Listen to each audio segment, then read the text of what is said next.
Technologies make our lives dull and mundane. With the advent of the cult of progress, our mental and physical health inevitably deteriorates. Against the backdrop of societal degradation, the planet itself is degrading, soon to face a profound ecological crisis. And then, death. Regardless of your political views, the problems caused by technology only worsen. Why not destroy it all and start developing society new? Such was the philosophy of Theodore Kaczynski, known as the Unabomber. Ted anonymously sent bombs by mail to people whom he believed were crucial for further industrial growth, including advertising agency executives, lobbyists for the forestry industry, and specialists in computer technology.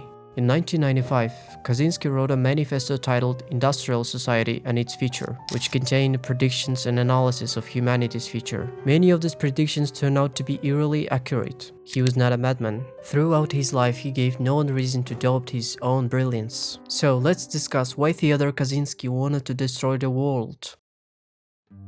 Theodore Kaczynski was incredibly intelligent. He skipped 6th and 11th grades, graduated high school at 15, and entered Harvard at 16. His life began to unravel after he earned a bachelor's degree in economics. Ted participated in a study on mind-controlled methods, where participants were told they would write personal essays about their aspirations and dreams, which would then be discussed with other students. However, in reality, the essays were handed over to an anonymous individual who used them for verbal abuse. Every week, students received very personal verbal attacks on their hopes and dreams. This experiment lasted for 3 years. Ted later said that it didn't affect the trajectory of his life, given his intellect. In 1966, Kaczynski dreamed of becoming a woman and decided to undergo a sex change. He scheduled an appointment with a psychiatrist to discuss this idea, but changed his mind before the meeting. Ted felt disgust towards his sexual fantasies and expressed the desire to kill the psychiatrist in such a way that he wouldn't get caught, allowing him to kill as many people as possible. Later, he would say that this incident was a turning point in his life. Ted quit his job as a college professor and moved to a remote cabin in the woods in Montana, where he lived without electricity and running water. Occasionally, he earned money through odd jobs, but he received significant financial support from his parents. His goal was to become completely self-sufficient. Primarily, he subsisted on plants and wild rabbits. It was here in Montana that Ted began his career as an eco-terrorist.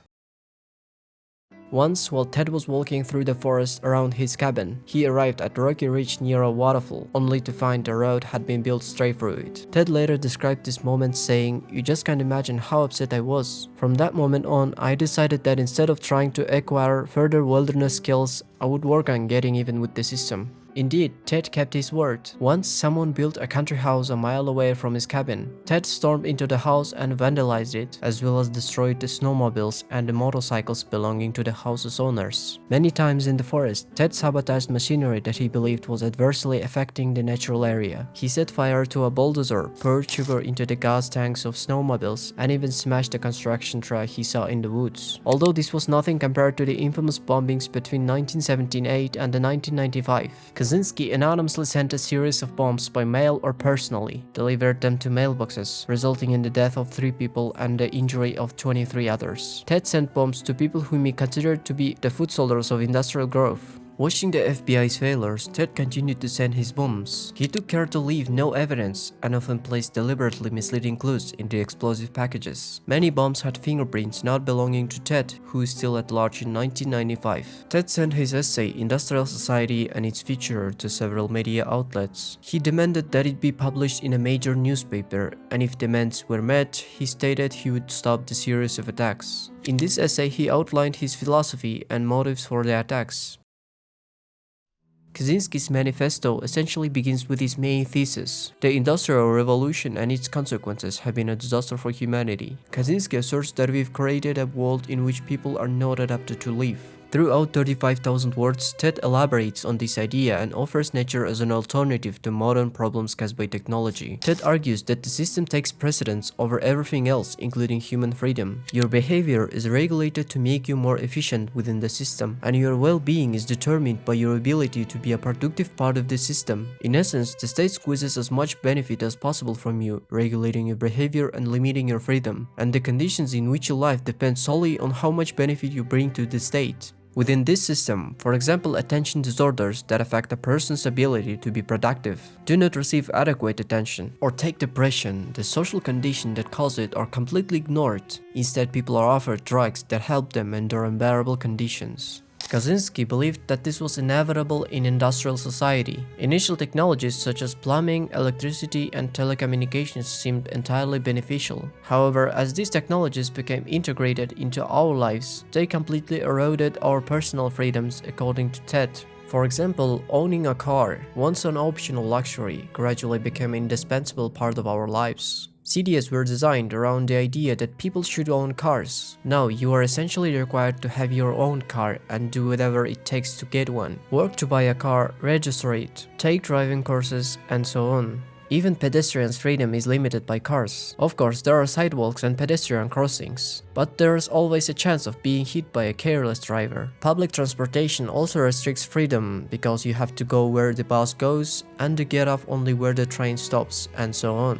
Ted acknowledges that we live in a so-called free society, but he argues that we are only free until our actions affect the functioning of the system. He questions where the boundary of moral or social threat to the system is set. He asks what kind of freedom does a person have if they can only use it within limits predetermined by someone above. Ted argues that we cannot change this system because modern industrial production is so complex that it requires the collaboration of a huge number of people and machines. Decisions affecting millions of people are made by employers, politicians, and other authoritative figures. Thus, your life is determined by the choices and actions of others over which you have no control. Ted acknowledges that in such a hyper-connected industrial society, our basic needs are almost effortlessly met, as most of the work requires little more than just showing up and doing what you're told. Therefore, we're forced to engage in meaningless hobbies that will never bring us true satisfaction. Any absence of a meaningful purpose causes anxiety and suffering. Ted asks, how can you live if you have nothing truly meaningful? Kaczynski asserts that subjected to such levels of control and suppression, the system puts us in unnatural and harmful conditions, changing people as necessary for the system with far-reaching consequences. Kaczynski speculated that this trend would continue until technocrats could edit the genetic makeup of humans to better fit the system. At that point, the human species would transform from something natural into an artificially created commodity. Kaczynski proposed that ultimately, our system would become so complex that we will simply be unable to see the far-reaching consequences of any decisions. Only computers and artificial intelligence could make the right decisions. AI, lacking consciousness, would be the only thing capable of effectively managing our industrial system. Essentially, control over the world would be transferred to artificial intelligence. Kaczynski did not believe that this system could be reformed. He found the concept of reform naive, stating that technologies have only expanded throughout human history. Any truly significant reforms, he argued, would have far-reaching consequences, which could likely be catastrophic. He didn't believe that traditional reformers would be willing to take such a risk, especially considering that the system benefits them.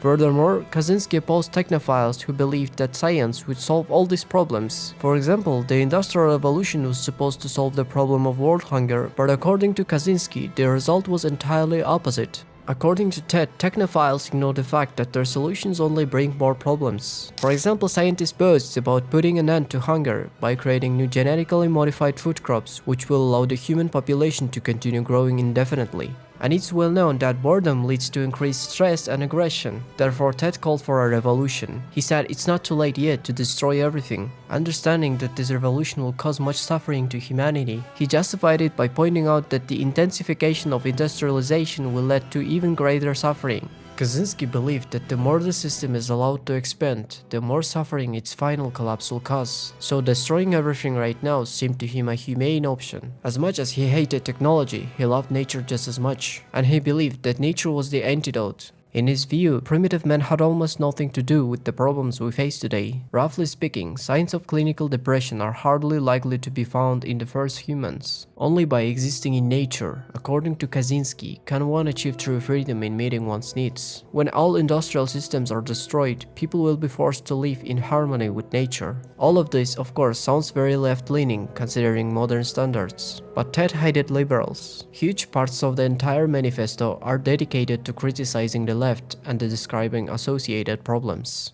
Similarly, he had little affection for the right wing, pointing out its inconsistency in demanding constant economic growth, while resisting any significant social changes. In Ted's opinion, economic growth inevitably leads to social change. And in general, Ted was convinced that these labels were meaningless. There were only those who suppressed freedom and those who were suppressed. After the Unabomber Manifesto was published in The Washington Post, his brother David turned Ted into the authorities. He was arrested at his cabin in 1996 and sentenced to 8 life terms, without the possibility of parole. On June 10, 2023, he was found dead in his cell, most likely as a result of suicide. In a way, Ted was objectively right in his analysis of the modern world, but I don't think sending bombs through the mail was really a good solution to the problem. So yes, his 20-year struggle had practically no impact on the world.